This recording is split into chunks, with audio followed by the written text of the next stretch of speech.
We've introduced this part in our show about prayer, praying for someone to die, and it has brought about so many issues.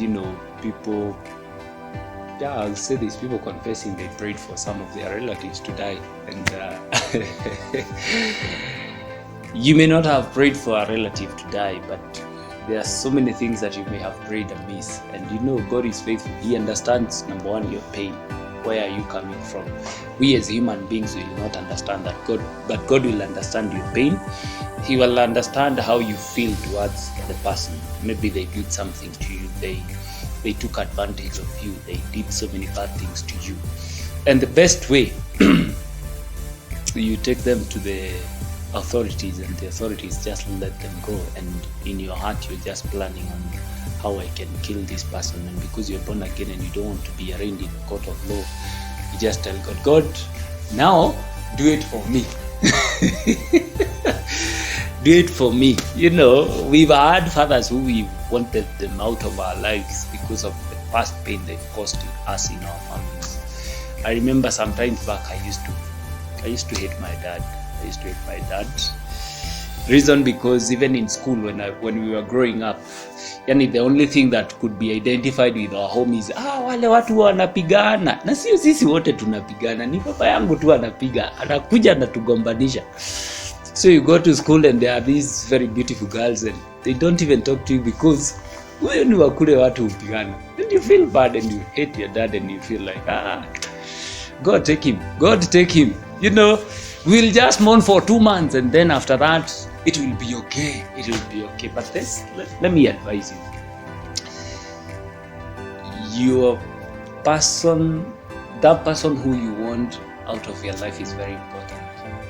That person will draw you closer to your destiny, to your purpose, to what God has called you to be.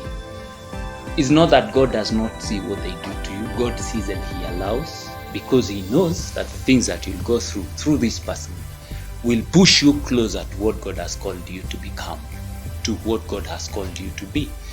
And many other times we want good things following us, like we are product of good things, but the best things that come out of life is when you've been through a tough place, when you've been crushed, when you've been squeezed, when you've been, pressed. Paul said we are pressed but not. It should be in First Corinthians, 2 Corinthians chapter 4 verse 7. Kienda hapo chini sijakosea. Crushed down but not destroyed. God will never allow you to be destroyed. There's one thing that God does. He will allow you to go through these things, but you have to choose the perspective that you will see these things.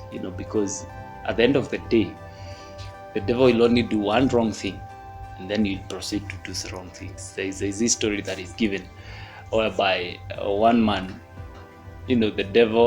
one man had a cow, and the devil decided, I will lose this cow.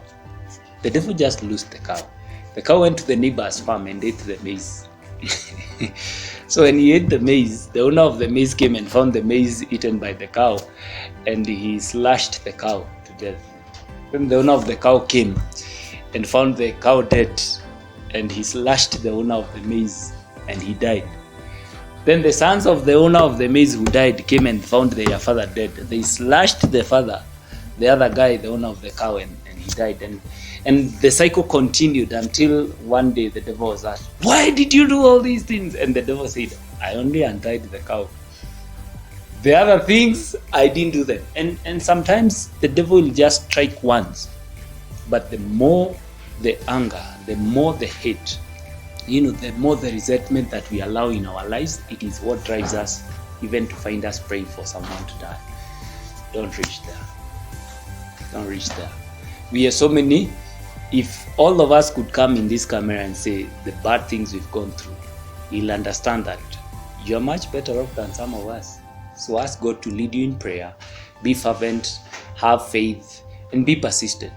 God will reveal things in the place of prayer that He cannot reveal anywhere else. God bless you.